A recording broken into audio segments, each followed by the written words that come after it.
삶의 기적을 일으키는 30분 예배를 시작하도록 하겠습니다. 하나님께서 오늘 우리에게 주시는 말씀은 사도행전 6장 1절에서 4절까지 말씀입니다. 이 말씀 제가 봉독하도록 하겠습니다. 그때에 제자가 더 많아졌는데 헬라파 유대인들이 자기의 과부들이 매일의 구제에 빠짐으로 히브리파 사람을 원망하니 12사도가 모든 제자를 불러 이르되 우리가 하나님의 말씀을 제쳐놓고 접대를 일삼는 것이 마땅하지 아니하니 형제들아 너희 가운데서 성령과 지혜가 충만하여 칭찬받는 사람을 7을 택하라. 우리가 이 일을 그들에게 맡기고 우리는 오로지 기도하는 일과 말씀 사역에 힘쓰리라 하나. 아멘. 오늘 이 시간 하나님께서 우리에게 말씀하시기 전에 하나님의 말씀을 듣기 전에 잠시 기도하는 시간 갖도록 하겠습니다. 하나님 아버지 감사합니다. 오늘도 연약하고 어리석고 미련한 저희들을 우리 하나님 사랑하셔서 우리 하나님이 친히 저희를 만나주시고 저희에게 말씀하여 주시니 감사합니다. 하나님 아버지 오늘도 주시는 말씀이 저희에게 들려지게 하시고 그 말씀이 믿어지게 하시고 그 말씀에 순종함을 인해서 하나님의 크신 영광을 나타낸 저희가 될 수 있도록 은혜 베풀어 주옵소서. 예수님의 이름으로 감사하며 기도드리옵나이다. 아멘. 사도행전은 계속해서 사도행전 2장에 나오는 오순절날 성령님의 역사. 이제 하나님께서 약속하신 바와 같이 오순절날 성령님이 예수님을 믿는 사람들에게 임하십니다. 성령님이 예수님을 믿는 사람들에게 오셔서 그들과 함께 하시고 성령님의 능력으로 역사하세요. 그래서 사도들에게도 성령님이 함께 하실 때 사도들이 많은 핍박 속에서도 담대하게 강력하게 하나님의 말씀을 전하고 그로 인해서 오늘 하나님께서 우리에게 주신 말씀처럼 더 많은 사람들이 구원받는 더 많은 사람들이 예수님의 제자가 되는 놀라운 역사들이 일어나게 된다는 거예요. 그래서 점점 더 많은 사람들이 구원받아서 예수님의 제자가 됩니다. 예수님의 제자가 점점 많아져요. 교회가 점점 커져갑니다. 근데 그렇게 예수님의 제자가 많아져가는 과정 가운데 이제 다양한 사람들이 만나기 때문에 다양한 사람들이 모이기 때문에 그 안에서 이런저런 문제가 발생하기 시작합니다. 하나님께서 오늘 우리에게 주신 사도행전 6장 1절은 이렇게 말씀합니다. 그때에 제자가 더 많아졌는데 그때라는 것은 사도들이 많은 핍박 속에서도 성령님의 인도하심과 도우심으로 강력하게 복음을 전파할 때 집에 있든지 성전에 있든지 어디에 있든지 그 하나님 말씀을 전파할 때에 그렇게 강력하게 하나님 말씀이 전파되고 있을 때에 제자들이 더욱더 많아지는 역사가 일어났다는 거예요. 근데 그러면서 말씀할 때 그때 제자가 더 많아졌는데 헬라파 유대인들이 자기의 과부들이 매일의 구제에 빠짐으로 히브리파 사람을 원망하니 라고 말씀합니다. 헬라파 유대인들 그리고 히브리파 유대인들 사이에 이 갈등이 생기는 그런 부분에 대해서 성경이 말씀합니다. 어제도 하나님께서 우리에게 말씀하셨지만 우리가 예수님을 믿는다는 것은 단순히 죄사함 받고 구원받는 차원이 아니라 이제 예수님을 믿으면 우리는 누구나 예수님을 닮아가는 예수님의 제자로서의 삶을 산다는 거예요. 그래서 진리 안에서 자유함을 누릴 뿐만이 아니라 우리는 이제 더 이상 내 생각대로 사는 것이 아니라 하나님의 말씀대로 살아가는 그래서 하나님신 예수님 우리에게 주신 계명처럼 사랑하는 삶을 살게 된다는 겁니다.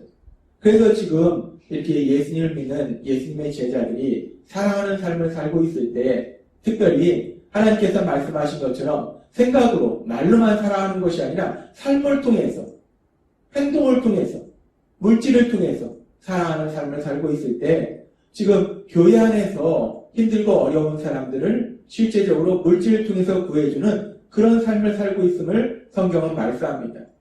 오늘 사도행전 6장 1절의 말씀을 통해서 우리가 알 수 있다시피 예수님의 제자들이 예수님을 믿는 사람들이 자기가 가진 물질을 가지고 가난하고 힘든 사람들을 나눠주는 그런 구제하는 그런 삶을 살아가고 있더라는 거예요. 그렇게 날마다 필요한 음식과 생필품들을 이제 사람들한테 나눠주었는데 그런 과정 속에서 문제가 생겼다는 거예요. 그런 과정 속에서 두 부류의 사람들 간에 갈등이 생겼다는 겁니다. 여기서 헬라파 유대인, 히브리파 유대인 두 부류의 유대인이 나오는데 히브리파 유대인이라는 것은 이스라엘 땅에서 나서 이스라엘 땅에서 계속 사는 사람들, 그 사람들을 우리가 히브리파 유대인이라고 얘기합니다. 그에 비해서 헬라파 유대인은 이스라엘이 아닌 다른 땅에서 살다가 이스라엘로 다시 돌아온 사람들, 그런 사람들을 우리가 헬라파 유대인이라고 얘기합니다. 근데 그렇게 교회가 이제 예수님의 말씀에 따라서 구체적인 사랑의 삶을 살 때 어렵고 힘든 사람들에게 음식을 나눠주고 생필품을 나눠주는 가정 가운데 이제 이 두 부류의 유대인들 사이에 갈등이 생겼다는 거예요. 지금 헬라파 유대인들이 자신들의 과부들이 힘들고 어렵게 사는 과부들이 매일의 구제에서 빠지게 됨으로 인해서 아마 그렇게 헬라파 유대인이든 히브리파 유대인이든 힘들고 어렵게 사는 사람들을 교회가 도와주고 있었는데 아마도 헬라파 유대인들에게 그런 도움의 손길이 좀 적게 가는 그런 일들이 생겼던 것 같아요. 그런 일들로 인해서 지금 헬라파 유대인들이 히브리파 유대인들을 원망하는 그런 일들이 생깁니다. 예수님을 믿으면 우리가 예수님의 제자가 돼서 그래서 예수님을 닮아가는 삶을 사는데 그런데 그럼에도 불구하고 우리는 아직도 여전히 죄를 지으려는 성향을 가지고 있는 연약한 인간이라는 거예요. 우리가 예수님의 제자가 되어서 예수님을 닮아가지만 그럼에도 불구하고 우리는 아직 완전하게 예수님을 닮아간 것이 아니기 때문에 이런저런 연약한 모습들, 어리석은 모습들, 미련한 모습들이 나타나고 그로 인해서 이렇게 교회 안에서 갈등의 문제가 생길 수도 있다는 겁니다. 아무튼 그렇게 지금 교회 안에서 하나님의 말씀에 따라서 사랑의 삶을 사는 가운데 구체적으로 물질을 통해서 어려운 사람을 도와주는 가운데에 이런 문제가 생겼어요. 이 성도님들 간에 서로 부딪히는 거예요. 갈등이 일어난 겁니다. 그래서 이런 상황 속에서 사도들이 이 문제를 놓고 사도행전 6장 2절은 이렇게 말씀합니다. 12사도가 모든 제자를 불러 이르되 우리가 하나님의 말씀을 제쳐놓고 접대를 일삼는 것이 마땅하지 아니하니라고 말씀합니다. 이 사도들이 이 문제를 해결하기 위해서 예수님을 믿는 예수님의 제자들을 다 불러 모아놓고 우리가 이 일을 어떻게 할까? 그러면서 사도들이 얘기할 때 우리가 사도들이 지금 하나님의 말씀을 제쳐놓고 접대하는 일, 접대를 일삼는 것이 마땅하지 않다라고 얘기합니다. 사도들이 하나님의 말씀을 전하는 그 일에 전념해야 되는데 이렇게 힘들고 어려운 성도님들 구제하는 그 일에 시간과 에너지를 더 많이 소모하는 이 모습은 옳은 모습이 아니다라고 말한다는 겁니다. 그러면서 사도들이 계속해서 사도행전 6장 3절과 4절은 이렇게 말씀합니다. 형제들아 너희 가운데서 성령과 지혜가 충만하여 칭찬받는 사람 7을 택하라. 우리가 이 일을 그들에게 맡기고 우리는 오로지 기도하는 일과 말씀 사역에 힘쓰리라 하니 라고 사도들이 해결책을 제시합니다.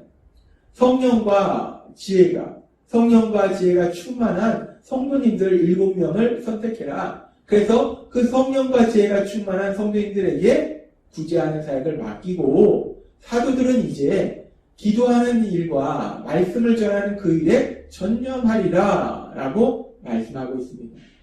우리가 이 말씀을 오해하면은 이 사도들이 생각할 때 구제하는 일은 별로 중요하지 않구나 라고 사도들이 지금 생각하는 것 같은데 그런 의미가 아니라는 거예요.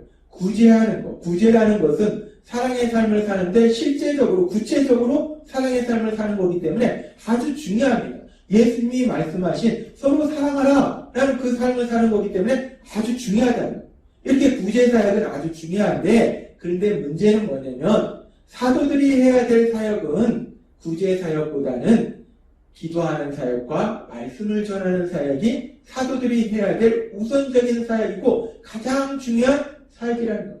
그래서 이제 사도들은 하나님께서 그들에게 맡기신 가장 중요한 사역인 기도하는 사역과 말씀 전하는 사역에 더 많은 시간과 에너지를 소모하는 그 사역에 전념을 하고 이제 예수님의 제자가 많아짐으로 인해서 그 제자 중에서도 믿음이 굳건한 성령 충만하고 지혜가 충만한 그런 성도님들을 세워서 그 성도님들이 구제하는 그 사역을 감당하도록 하겠다라고 지금 사도들이 말하고 있는 것입니다.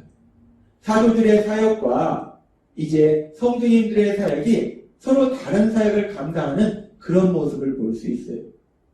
하나님께서는 이 부분에 대해서 바울 사도를 통해서 에베소서 4장 11절과 12절에서 이렇게 말씀하십니다. 그가 어떤 사람은 사도로, 어떤 사람은 선지자로, 어떤 사람은 복음 전하는 자로, 어떤 사람은 목사와 교사로 삼으셨으니 이는 성도를 온전하게 하며 봉사의 일을 하게 하며 그리스도의 몸을 세우게 하려 하십니다. 라고 말씀합니다. 하나님께서 이제 각자에게 여러 가지 은사와 재능을 주실 때 어떤 사람들은 목사로, 어떤 사람은 복음 전하는 자로, 아무튼 이런 여러 가지 사역들을 맡기시는데 그런 사역들을 맡은 사람들의 할 일은 무엇이냐? 4장 12절의 말씀처럼 성도를 온전하게 하며 봉사의 일을 하게 하며 그리스도의 몸을 세우려 하십니다. 이 말씀은 뭐냐면 성도들을 온전한 예수님을 닮아가는 사람으로 변화되도록 도와주어서 준비시켜서 봉사의 일을 하도록 하고 섬김의 일을 하도록 하고 그를 통해서 교회를 세우도록 하기 위함이다. 즉 무엇이냐? 하나님께서 어떤 예수님을 믿는 제자들은 특별히 따로 부르셔서 성도님들이 준비될 수 있도록 성도님들이 믿음이 성장할 수 있도록 그래서 성도님들이 세상 속에서 하나님의 일을 할 수 있도록 준비시키는 훈련시키는 그런 일을 맡기셨다는 거예요. 그 일을 맡은 사람들이 사도예요. 그래서 사도들은 그렇게 기도하는 일과 말씀 전하는 일을 통해서 성도님들이 예수님을 더욱더 닮아가는 사람으로 변화되도록 도와주고 구원받도록 도와주고 섬기고 그리고 또 그렇게 성도님들에 의해서 사도들에 의해서 그렇게 믿음이 굳건해지는 예수님을 닮는 사람으로 변화되어가는 성도님들은 세상 속에서 교회 안에서 또 다른 사역을 감당하게 된다는 겁니다. 그래서 이 부분에 대해서 하나님께서는 에베소서의 말씀뿐만 아니라 성경의 많은 부분에서 이 부분에 대해서 말씀하는데 또 특별히 하나님께서는 로마서 12장 4절에서부터 이렇게 말씀합니다. 우리가 한 몸에 많은 지체를 가졌으니 모든 지체가 같은 기능을 가진 것이 아니니라고 말씀합니다. 우리가 모두 예수님을 믿는 사람들은 그리스도의 몸인 교회를 이룹니다. 근데 우리가 다 같은 기능을 가진 것이 아니라는 거예요. 우리가 다 같은 사역을 하는 것이 아니라는 겁니다. 우리는 다 교회를 이루는 구성원이고 예수님의 제자들인데 하나님께서 우리에게 맡기신 사역이 각각 다 다르다는 거예요. 그래서 이와 같이 우리 많은 사람이 그리스도 안에서 한 몸이 되어 서로 지체가 되었느니라 라고 말씀하면서 계속해서 이렇게 말씀합니다. 12장 6절 말씀. 우리에게 주신 은혜대로 받은 은사가 각각 다르니 혹 예언이면 믿음의 분수대로 어떤 분은 예언의 은사를 받아서 그런 사역을 감당하고 17절 혹 섬기는 일이면 섬기는 일로 어떤 분은 섬기는 그 은사를 받아서 섬기는 사역을 감당하고 혹 가르치는 자면 가르치는 일로 혹 위로하는 자면 위로하는 일로 구제하는 자는 성실함으로 다스린 자는 부지런함으로 부지런함으로 공의를 베푸는 자는 즐거움으로 할 것이니라 라고 말씀합니다. 하나님께서 우리 각자에게 주신 그 기능이 다르다는 거예요. 우리 각자에게 주신 사역이 각각 다르다는 거예요. 이 사람한테는 이런 사역을 주고 이 사람한테는 이런 사역을 주고 이 사람한테는 이런 사역을 주고 각각 다른 사역을 주셨기 때문에 우리가 각자의 사역을 감당으로 인해서 그리스도의 몸인 교회를 세워간다 라고 하나님은 계속해서 우리에게 말씀하신다는 겁니다. 그렇습니다. 예수님을 믿는 우리 모두는 예수님의 제자고 그리스도의 몸인 교회를 구성하는 구성원이에요. 근데 우리 모두가 같은 사역을 감당하는 것이 아니라 하나님께서는 우리 모두에게 각각 다른 사역들을 감당하게 하셨다는 거예요. 지금 오늘 말씀처럼 사도들은 말씀 전하는 것과 기도하는 사역에 전념하고 또 성도님들은 지금 일부의 성도님들은 부지하는 사역에 감당하고 또 다른 성도님들은 또 다른 사역에 감당하고 그렇게 각각 하나님께서 다양한 사역을 하도록 하셨다는 거예요. 우리가 믿음 안에 있을 때 믿음 안에서는 누가 높고 누가 낮은 것도 없고 누가 잘나고 누가 못난 것도 없어요. 각각 다양하게 하나님이신 그 역할들을 감당한다는 거예요. 그 역할 중에서 저와 같은 목회자가 하는 사역은 교회 내에서 우리 성도님들이 예수님을 닮아가도록 도와주고 섬기고 또 구원받지 못한 영혼들이 구원받도록 말씀을 통해서 기도를 통해서 섬기고 우리 성도님들은 하나님께서 우리에게 말씀해 주신 것처럼 직장 사역을 통해서 각자가 있는 직장에서 사업장에서 사랑의 삶을 통해서 영혼구원의 사역을 감당하고 또 우리 또 어떤 분들은 가정에서 또 그 사역을 감당하고 학교에서 그 사역을 감당하고 각각 있는 그곳에서 하나님께서 우리에게 사역을 감당하도록 하신다라고 말씀하셨다는 거예요. 하나님께서 오늘 사도행전 6장의 말씀을 통해서 다시 한번 우리에게 기억하게 하십니다. 예수님을 믿는 우리 모두는 예수님의 제자고 예수님의 제자는 하나님께서 또 각각 사역을 주셨다는 거예요. 그 사역이 각각 다양하다는 겁니다. 목회자는 교회 안에서 성도님들은 직장과 가정과 사업장에서 우리가 성령님의 인도하심과 도우심으로 하나님이 주신 사역을 감당함으로 인해서 그리스도의 몸인 교회를 세우고 하나님 나라가 확장되고 하나님의 크신 영광을 나타내는 귀한 삶을 사시는 여러분 되시길 주님의 이름으로 축원합니다. 기도하겠습니다. 하나님 아버지 감사합니다. 오늘도 주신 말씀처럼 하나님께서 우리 각자에게 주신 은사와 재능이 다르고 사역이 다름으로 인해서 성령님의 인도하심과 도우심으로 각자의 사역을 감당하고 하나님의 크신 영광을 나타내는 저희 모두가 될 수 있도록 은혜 베풀어 주옵소서. 예수님의 이름으로 감사하며 기도드리옵나이다. 아멘. 이 시간도 하나님께서 우리 주신 말씀을 묵상하면서 조용히 기도하는 시간 갖도록 하겠습니다.